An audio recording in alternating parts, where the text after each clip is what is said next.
¿Cómo están? Me da mucha alegría que haya venido hoy a la iglesia.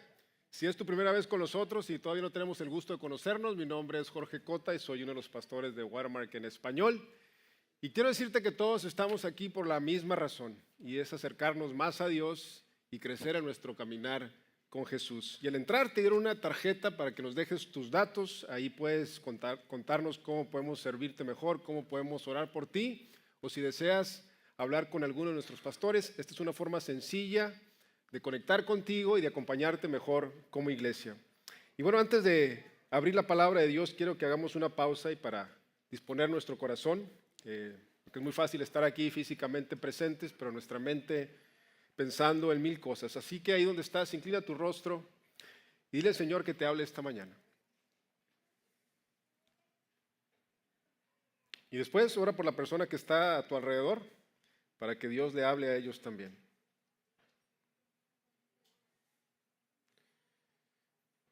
Y por último te pido que ores por mí para que Dios hable con claridad a través de mis palabras. Y Padre, reconocemos que tú estás aquí con nosotros esta mañana. Queremos ser conscientes de tu presencia. Y gracias porque en tu gracia tú nos has dado tu palabra para mostrarnos quién eres. Espíritu Santo, te pedimos que al abrir las Escrituras nos guíes a toda verdad. Quita toda distracción, humilla nuestro corazón y ayúdanos a responder con fe. Que no salgamos igual que como llegamos, sino más rendidos a ti. En el nombre de Jesús, amén. Muy bien, también cuando entró recibió un bosquejito. Ahí están los versículos que vamos a estar viendo esta mañana, al igual que un espacio para que usted anote los puntos importantes. Pero ¿cuántos de ustedes han escuchado el término chavorruco? ¿Sí? ¿Quién es un chavorruco? No lo quieren admitir. ¿O cuántos han escuchado el término cuchibarbi? Cuchibarbi, los colombianos lo van a entender. Pero bueno, el chavorruco es esa persona que ya dejó atrás los 20 años, pero insiste en vivir como si todavía los tuviera, ¿sí o no? Siguen vistiéndose igual, hablando igual y sobre todo contando las mismas historias de sus mejores tiempos, ¿sí o no?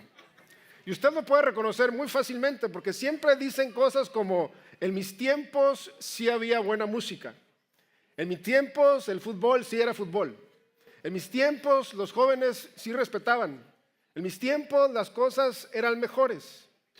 Y si la conversación dura lo suficiente, tarde o temprano aparece esa anécdota, esa historia de hace 20 o 30 años, la misma que todos ya escucharon varias veces. Ahora bien, recordar el pasado no tiene nada de malo. De hecho, la Biblia nos llama una y otra vez a recordar la fidelidad de Dios en nuestra vida. El problema comienza cuando dejamos de recordar el pasado para empezar a vivir en el pasado.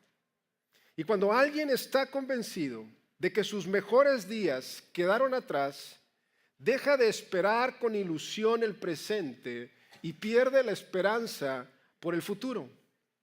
Y eso mismo puede sucedernos espiritualmente. Y hay cristianos que viven diciendo: me acuerdo de aquel retiro, nunca volví a experimentar algo así. Cuando llegué a la iglesia las cosas eran diferentes. Antes la oración era mejor, antes la predicación era distinta. Y sin darse cuenta, terminan conduciendo la vida cristiana mirando constantemente en el espejo retrovisor. Agradecen lo que Dios hizo ayer, pero ya no esperan con la misma fe lo que Dios puede hacer hoy. Y entonces eso nos lleva a una pregunta muy importante. Y la pregunta es: ¿cómo recordamos con gratitud la fidelidad de Dios en el pasado sin quedar atrapados allí? ¿O cómo celebramos lo que Él hizo ayer mientras vivimos con expectativa por lo que quiere hacer hoy? Y esa es precisamente la pregunta que Hechos capítulo 13 responde. Y sabe, personalmente yo creo que Dios tiene grandes cosas preparadas para nuestra iglesia. Pero eso va a requerir una iglesia plenamente presente, plenamente disponible y llena de expectativa para la obra de Dios. Y una de las razones por las que estamos estudiando el libro de Hechos es que la iglesia del primer siglo funciona como un espejo para la iglesia de hoy. Y es verdad que hay aspectos únicos de aquel momento histórico. Sin embargo, no debemos perder de vista lo esencial. Y lo esencial es que es el mismo Dios, es el mismo Evangelio, es el mismo Espíritu Santo y es la misma misión.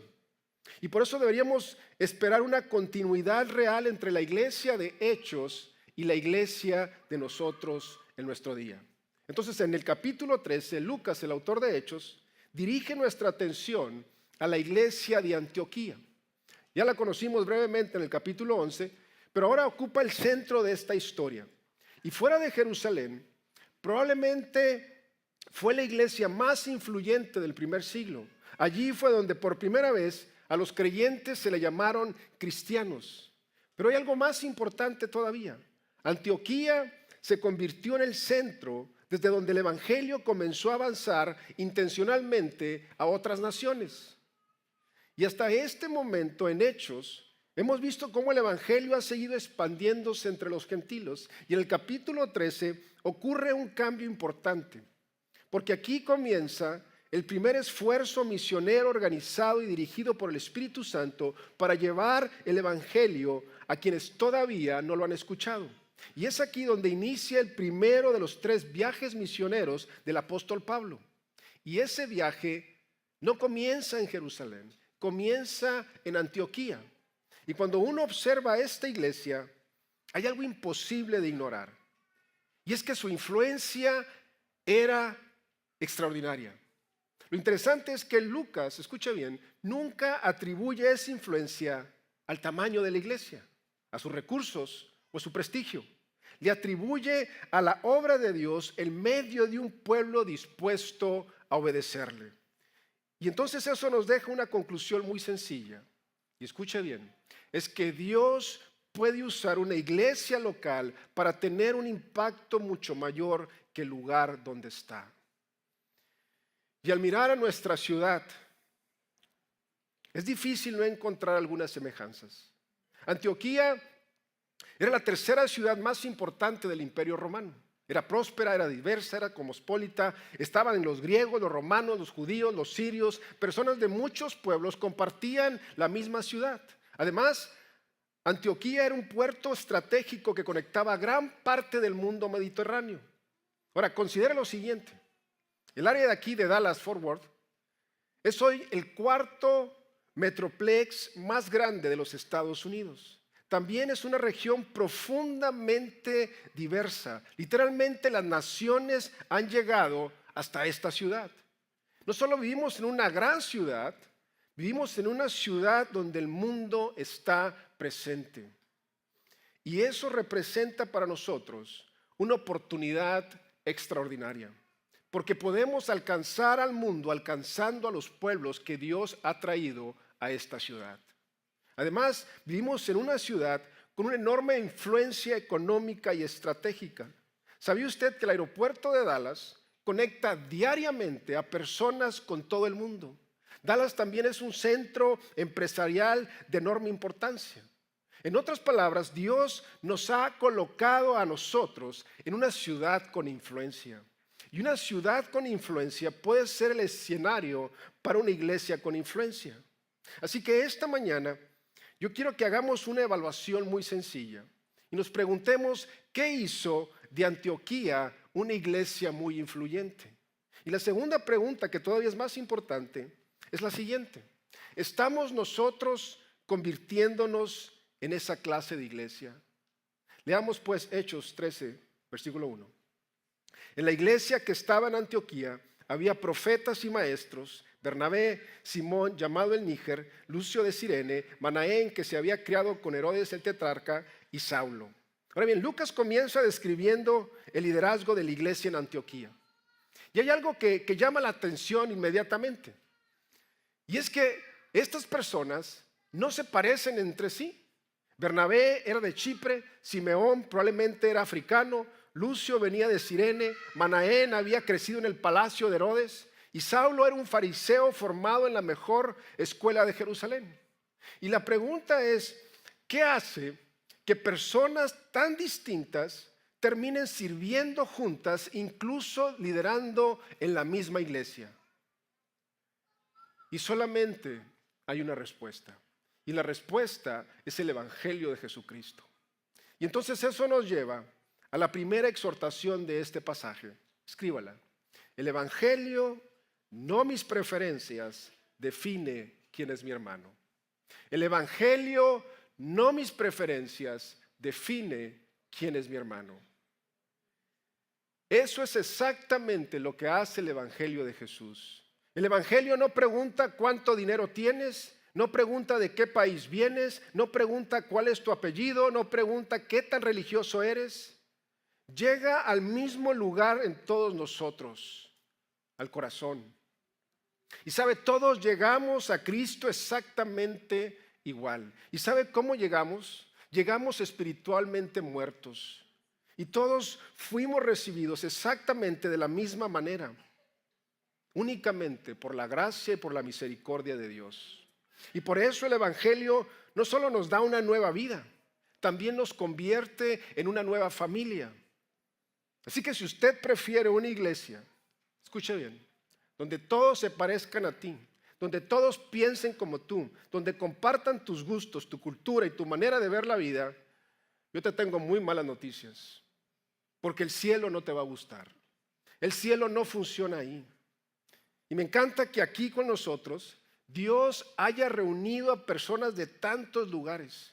Aquí hay mexicanos, colombianos, venezolanos, hondureños, salvadoreños, peruanos, argentinos, cubanos. Es más, hasta tenemos a un hermano de Guinea Ecuatorial. ¿Dónde está Policarpo? Policarpo, levanta tu mano, ponte de pie. Denle un aplauso a Policarpo. Policarpo es de Guinea Ecuatoriana, el único país de África que tiene el español como idioma oficial. ¿Habla el español?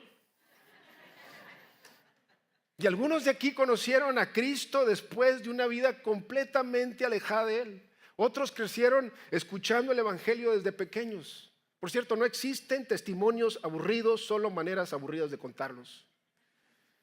Y aquí, mis hermanos, hay personas, escuche bien, de toda clase socioeconómica, aquellos que apenas logran cubrir sus necesidades cada semana y aquellas personas que Dios ha prosperado abundantemente. Hay diferentes culturas, diferentes acentos, diferentes historias, diferentes generaciones, y eso no es un problema, es una evidencia del poder del Evangelio. Ahora yo quiero que usted voltee a su alrededor por un momento. Voltee a su alrededor, mire la persona que está a un lado de usted. Mire qué tan diferente es a usted. Y hace algunos años probablemente muchos de nosotros nunca nos habríamos conocido. Venimos de diferentes países, de diferentes culturas, tenemos historias diferentes, hablamos el español de maneras diferentes. Y sin embargo, Cristo nos sentó en la misma mesa. Y hoy tenemos el mismo Padre, compartimos una misma salvación, el mismo Espíritu Santo vive en cada uno de nosotros y hemos recibido la misma misión. Y eso, escuche bien, es extraordinario. Ahora, déjeme hacerle una pregunta. Yo quiero que la piense con honestidad. ¿Hay alguien cuya presencia le incomoda? ¿Alguien de otra nacionalidad? ¿Alguien con un pasado muy oscuro? ¿Alguien de un nivel económico muy distinto al suyo? ¿Alguien que simplemente no encaja con tus preferencias? Si la respuesta es sí, todavía necesitas que el Evangelio siga transformando tu corazón. Porque si el Evangelio realmente está obrando entre nosotros, entonces no solo va a cambiar con quién te sientas a la iglesia, también va a cambiar cómo te acercas a Dios. Y no solo que el Evangelio forme una nueva familia, también forma una nueva manera de vivir la fe. Porque una iglesia que ha sido alcanzada por el Evangelio, escuche bien, no vive por rutina. No viene a cumplir el domingo, no viene a pasar el tiempo, viene delante de Dios con expectativa. Así que no te quedes solo con la idea de unidad. No lo reduzcas a que somos diferentes pero nos llevamos bien. Hay algo mucho más profundo aquí.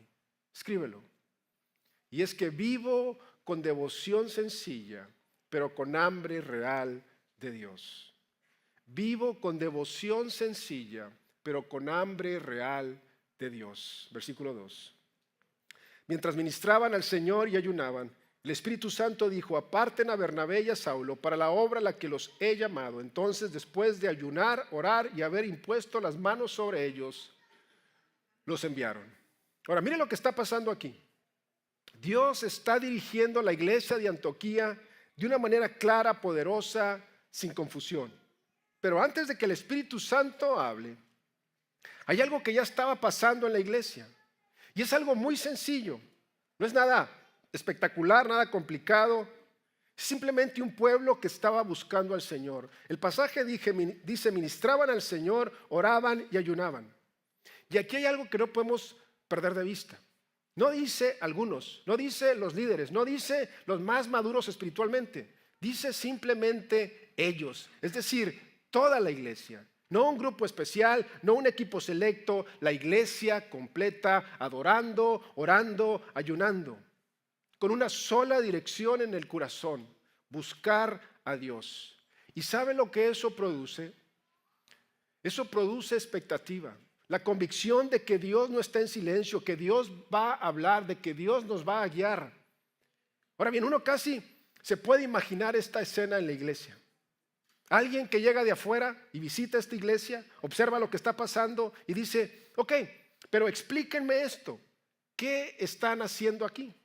¿Por qué lo que están experimentando no es normal? Y alguien de la iglesia le responde: pues no hacemos nada diferente, simplemente oramos, ayunamos y buscamos al Señor. Y el visitante insiste: sí, pero además de eso, ¿qué programa tienen? ¿Qué estrategia usan? ¿Qué están haciendo diferente? Y la respuesta vuelve a ser la misma: no hay ningún secreto, solo una iglesia que busca a Dios. Y esto es lo más sorprendente de este pasaje. No era algo reservado para unos pocos, no era algo solamente para el pastor o para el liderazgo, era toda la iglesia. Ahora bien, yo creo que Dios está obrando entre nosotros. Yo de verdad creo eso. Pero también creo algo con la misma convicción, y es que Dios apenas está comenzando con nosotros. Yo creo que hay mucho más. Y casi siempre cuando Dios va a hacer algo profundo en una iglesia, empieza de la misma manera. Empieza con algo muy sencillo. Un pueblo que no se conforma, un pueblo que no se distrae, un pueblo que vuelve a poner su corazón delante de Dios. Porque la verdad, mis hermanos, es esta. Y es que la complacencia no es otra cosa que acostumbrarnos a vivir con poco cuando servimos a un Dios que es infinito. Y por eso estas preguntas y esta evaluación son importantes, porque no es lo mismo estar aquí que estar delante de Dios. No es lo mismo cantar que adorar. No es lo mismo escuchar un sermón que responderle a Dios. Ahora déjeme hacerle una pregunta bien directa. ¿Cómo viene usted a la iglesia los domingos? ¿Cómo viene a la iglesia los domingos? ¿Viene por costumbre, por rutina, porque es lo que hacen el domingo? ¿O viene con expectativa? ¿Viene con hambre de buscar al Señor? ¿Viene apagado espiritualmente? ¿O viene esperando algo de Dios? ¿Viene cumpliendo? ¿O viene buscando al Señor? Porque lo que vemos en Antioquía es muy claro. Y es que Dios se mueve en medio de un pueblo que lo busca con sencillez, pero con una expectativa real. Jesús mismo lo dijo así en Mateo 6:6: pero tú, cuando ores, entra en tu habitación, cierra la puerta y ora a tu Padre que está en secreto, y tu Padre que ve en secreto te recompensará. Como puede ver, la oración tiene una convicción muy simple, y es que Dios te ve, Dios te escucha y Dios te responde. ¿Y qué es lo que Dios da? Más de sí mismo. Y lo mismo con el ayuno. En Mateo 6:17-18 dice: pero tú, cuando ayunes, unge tu cabeza y lávate la cara, de modo que no muestres a los hombres que ayunas, sino a tu Padre que está en secreto, y tu Padre que ve en secreto te recompensará. Y aquí vemos otra vez lo mismo. Dios te ve, Dios te escucha, Dios responde, y Él te da más de sí mismo. Como puede ver, la oración y el ayuno no son dos cosas separadas. Van juntos, apuntan al mismo lugar, a un hambre de Dios. Y la pregunta entonces es la siguiente: ¿qué pasaría si una iglesia completa tuviera un hambre así? Ahora déjeme hacérselo más personal. ¿Cuándo fue la última vez que usted ayunó de verdad? No para hacer dieta, no por disciplina religiosa, sino porque realmente necesitaba a Dios, porque quería más de Él. Como puede ver, el ayuno lo hacemos para orar con más intensidad. Ayunamos para tener claridad cuando todo está confuso. Ayunamos porque hay un pecado que queremos dejar atrás. Ayunamos porque creemos que Dios puede hacer lo que nosotros no podemos. Ayunamos porque al final reconocemos algo muy simple. Y escuche bien, es que Dios es mejor que cualquier otra cosa. Y eso es exactamente lo que vemos en Antioquía. Un pueblo sencillo, sin espectáculo, sin fórmula secreta de crecimiento, pero con algo muy raro hoy en día, un hambre real de Dios. Y Dios respondió. Así que la pregunta para nosotros no es complicada. La pregunta es, ¿queremos más de Dios? Porque si lo queremos, entonces hay que volver a lo mismo, a la oración, al ayuno y a un corazón que no se conforma con la comodidad, sino que busca más de Dios. Pero aquí hay algo importante que no debemos perder de vista. Cuando un pueblo realmente busca más de Dios, no solo profundiza su relación con Él, también lo mueve hacia afuera, lo forma, lo envía, lo usa. Así que la pregunta del pasaje no termina aquí, sino que se extiende a la vida de la iglesia. Y esto es lo que el texto nos llama a hacer. Escríbalo. Y es que no solo asisto a la iglesia, soy parte de un pueblo que envía y es enviado. No solo asisto a la iglesia, sino que soy parte de un pueblo que envía y es enviado. Versículo 3. Entonces, después de ayunar, orar y haber impuesto las manos sobre ellos, los enviaron. Ellos pues, enviados por el Espíritu Santo, descendieron a Seleucia y de allí se embarcaron para Chipre. Ahora, mire lo que está pasando aquí. La iglesia participa, ora, ayuna, impone manos y envía.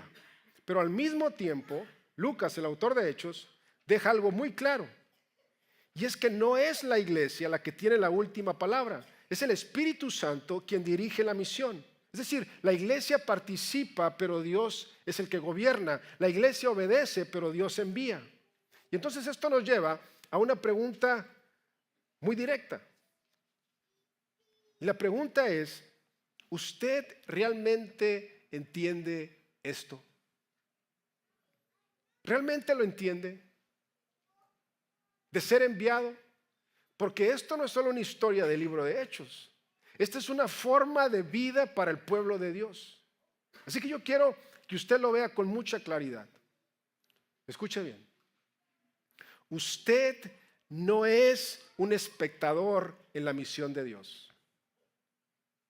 Si usted solamente viene a la iglesia como un espectador, usted no ha entendido el Evangelio de Jesús. No eres alguien que solo asiste los domingos a la iglesia. Eres parte de un pueblo que envía y que también es enviado. Como puede ver, Dios está formando algo entre nosotros. Estamos creciendo en lo que significa vivir en misión. Estamos aprendiendo, estamos dando pasos, pero queremos más, no menos. Más obediencia, más entrega, más disposición, menos vida centrada en nosotros mismos y más vida centrada en el Evangelio de Jesús. Ahora quiero decirle algo muy claro.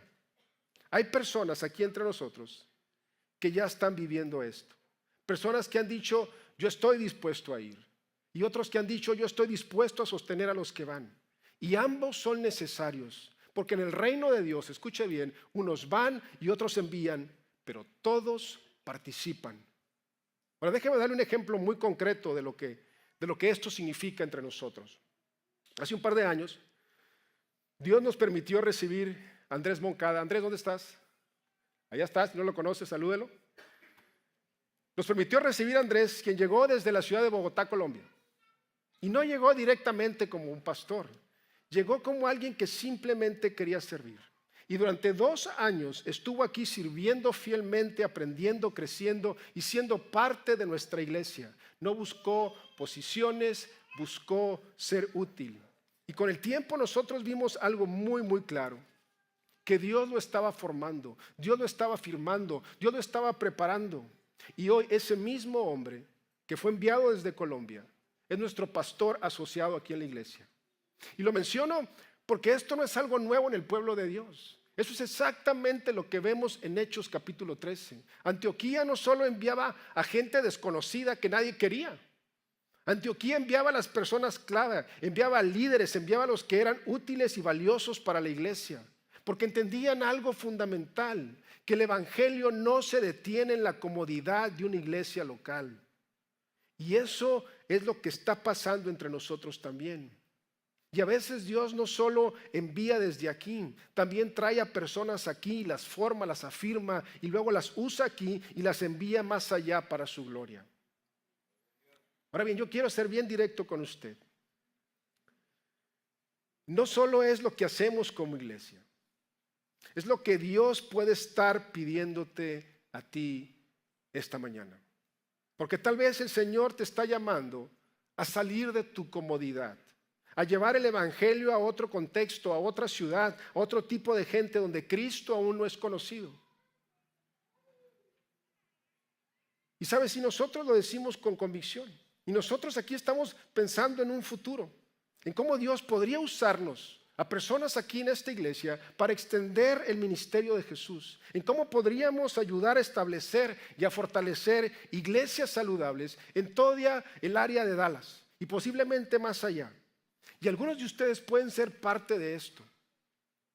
Pero piensen lo siguiente: cuando la iglesia en Antioquía envió a Pablo y a Bernabé, no estaban enviando a personas sobrantes, no estaban enviando a los que ya nadie quería. Estaba enviando a algunos de sus mejores líderes. Y aún así lo hicieron. ¿Sabe por qué? Porque entendían que el evangelio siempre vale más que nuestro control o comodidad. Y aquí es donde todo esto se vuelve muy personal. Porque escuche bien, cada domingo usted no solamente viene a reunirse y a escuchar, usted viene y después usted es enviado. Usted es enviado a su trabajo, a la escuela, a su casa, a su familia, a su vecindario, a sus relaciones cotidianas. Así que la pregunta no es si usted es enviado. La pregunta es, ¿estás viviendo como alguien que sabe que ha sido enviado? Porque mire el pasaje, en el versículo 13 la iglesia envía, pero en el versículo 4 Lucas aclara algo mucho más profundo, y es que es el Espíritu Santo quien envía. Y eso, mis hermanos, lo cambia todo. Porque no estamos viviendo una vida común. No estamos simplemente organizando nuestra semana alrededor de la iglesia. Dios te ha puesto el movimiento donde quiera que vas. Y esta semana va a ser así. Y algunos de ustedes van a tener una conversación donde van a tener la oportunidad de compartir el evangelio de Jesús. Algunos van a ser instrumentos de consuelo para alguien que está sufriendo. Algunos van a ser luz en lugares donde hay mucha oscuridad. Pero todos compartimos algo en común, y es que todos nosotros somos enviados. Así que no solamente venimos a reunirnos los domingos, no venimos solamente a recibir, venimos y después somos enviados. Y también enviamos a otros, porque eso es lo que hace el pueblo de Dios. Pero hay algo más que no podemos ignorar, porque un pueblo que es enviado por Dios también tiene que ser un pueblo que cuide el mensaje de Dios. No solamente lo lleva, sino que también lo protege. No solamente lo anuncia, sino que también lo defiende. Y aquí es donde el pasaje nos confronta directamente. Así que anote el último punto. El Espíritu me lleva a defender la verdad con amor por los perdidos. El Espíritu me lleva a defender la verdad con amor por los perdidos. Versículo 5. Al llegar a Salamina, proclamaban la palabra de Dios en las sinagogas de los judíos y tenían también a Juan de ayudante. Después de haber recorrido toda la isla de Pafos, encontraron a cierto mago, un falso profeta judío llamado Bar Jesús, que estaba con el procónsul Sergio Paulo, hombre inteligente. Esto hizo venir a Bernabé y a Saulo y deseaba oír la palabra de Dios. Pero Elimas, el mago, pues así se traduce su nombre, se les oponía tratando de desviar de la fe al procónsul. Entonces Saulo, llamado también Pablo, lleno del Espíritu Santo, fijando la mirada en él, dijo: tú, hijo del diablo, que estás lleno de todo engaño y fraude, enemigo de toda justicia, ¿no cesarás de torcer los caminos rectos del Señor? Ahora la mano del Señor estaba sobre ti, te quedarás ciego y no verás el sol por algún tiempo. Al instante niebla y oscuridad cayeron sobre él e iba buscando quien lo guiara de la mano. Entonces el procónsul, cuando vio lo que había sucedido, creyó maravillado de la doctrina del Señor. Ahora bien, antes de explicar esto, yo quiero que note algo. Y esto no es un relato neutral, no es una historia simplemente interesante. Es una batalla espiritual por un alma. Y el pasaje nos obliga entonces a preguntarnos algo bien directo.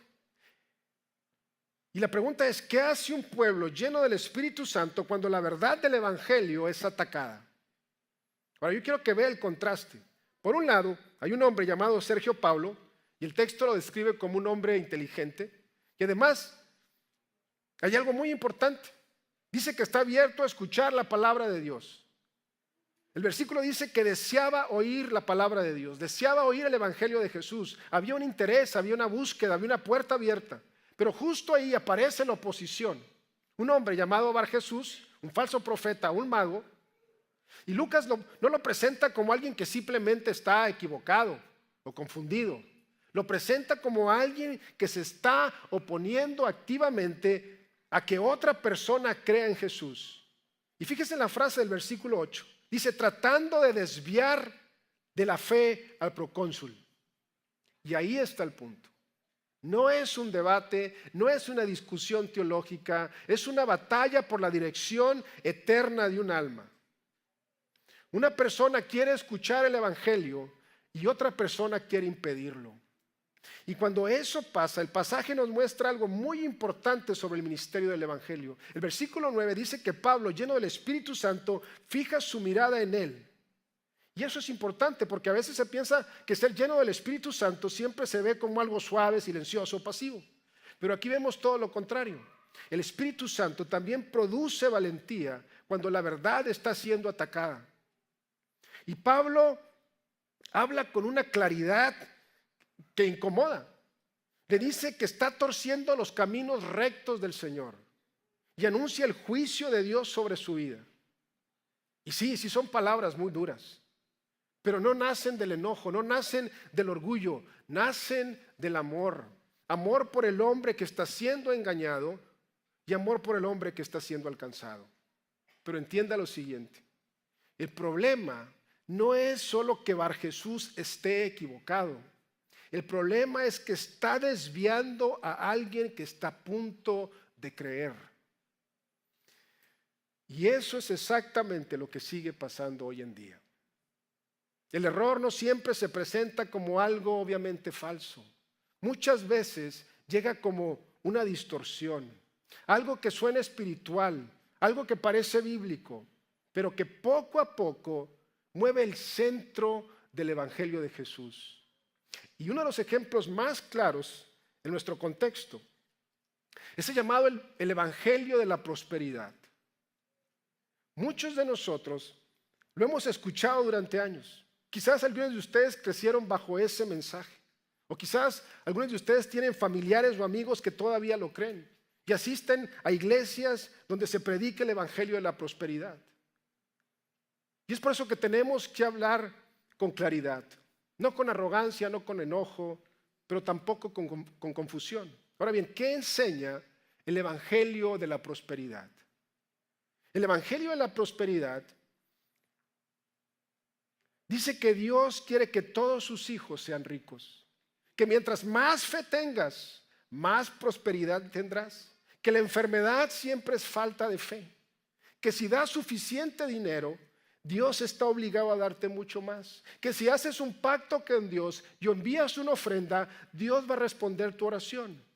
Y casi sin darte cuenta, entonces el centro empieza a cambiar. Ya no se trata del pecado, ya no se trata de la cruz, ya no se trata de reconciliarte con Dios. Ahora se trata de tu éxito, de tu comodidad, de tu bienestar. Y Jesús deja de ser el tesoro y termina convirtiéndose en el medio para conseguir otro tesoro. Y cuando eso pasa, el evangelio deja de ser el evangelio. Porque el problema más grande del ser humano, escuche bien, nunca ha sido la pobreza, ni la enfermedad, ni la falta de oportunidades. Nuestro problema siempre ha sido el pecado. Y si usted cambia el pecado, entonces termina cambiando la solución. ¿Y qué hizo Dios para resolver nuestro problema? No nos dio un método de autoayuda, no nos dio una filosofía de vida, no nos dio más reglas, nos dio a su Hijo Jesús. Y Jesucristo vivió la vida perfecta que nosotros jamás podríamos vivir. Nunca pecó, siempre obedeció al Padre y después fue a la cruz y murió la muerte que cada uno de nosotros merecíamos vivir por nuestros pecados. Y allí cargó el castigo que nos correspondía a nosotros, para que todo aquel que cree en Él se arrepienta y pone su fe en Él, sea completamente perdonado y reconciliado con Dios. Pero la historia no terminó en la cruz. Al tercer día Cristo resucitó, venciendo al pecado y a la muerte. Y ahora Él te puede ofrecer vida eterna. Y ese es el evangelio. Ese es el único mensaje que salva. Como puede ver, el problema del evangelio de la prosperidad es que cambia el propósito de Cristo. Y ya no parece que vino para salvarte de la ira de Dios. Parece que vino a darte una vida más cómoda, más fácil, más próspera. Pero ese no es el evangelio que predicaron los apóstoles. Y por eso Pablo no puede quedarse callado. No porque disfrute la confrontación, no porque quiera humillar a Bar Jesús, sino porque hay un hombre delante de él cuya eternidad está en juego. Pero observe cómo termina el relato del versículo 12. Dice: entonces el procónsul, cuando vio lo que había sucedido, creyó maravillado de la doctrina del Señor. Y ese es el objetivo desde un principio. No ganar una discusión, no demostrar quién tenía la razón, sino ver a un hombre rendirse a los pies de Cristo. Y ese también debe ser nuestro objetivo. Necesitamos ser un pueblo lleno del Espíritu Santo. Un pueblo que ama tanto el evangelio que no se queda callado cuando es distorsionado. Pero también un pueblo que no confronta por orgullo, sino por amor. Porque no defendemos la verdad para ganar debates. La defendemos porque amamos demasiado a las personas para dejarlas en una mentira. Así que quiero terminar hoy recordando lo que dije al principio. Yo creo firmemente que Dios quiere hacer una obra extraordinaria en nuestra iglesia y a través de nosotros. Y la pregunta no es solo si yo lo creo. La pregunta es: ¿lo crees tú también? No te lo preguntes de forma superficial. Pregúntatelo en serio. ¿Estás convencido de que Dios quiere hacer algo grande con nosotros? ¿Estás dispuesto a ser parte de lo que Él quiere hacer? Porque esto no va a depender de una sola persona. No va a depender solo de los pastores. No va a depender de unos cuantos líderes. Va a requerir de una iglesia completa que quiera más de Dios. Una iglesia que no se conforme. Una iglesia que no se quede mirando solo lo que Dios hizo en el pasado, sino que levante los ojos y espere con fe lo que Dios todavía quiere hacer. Oremos.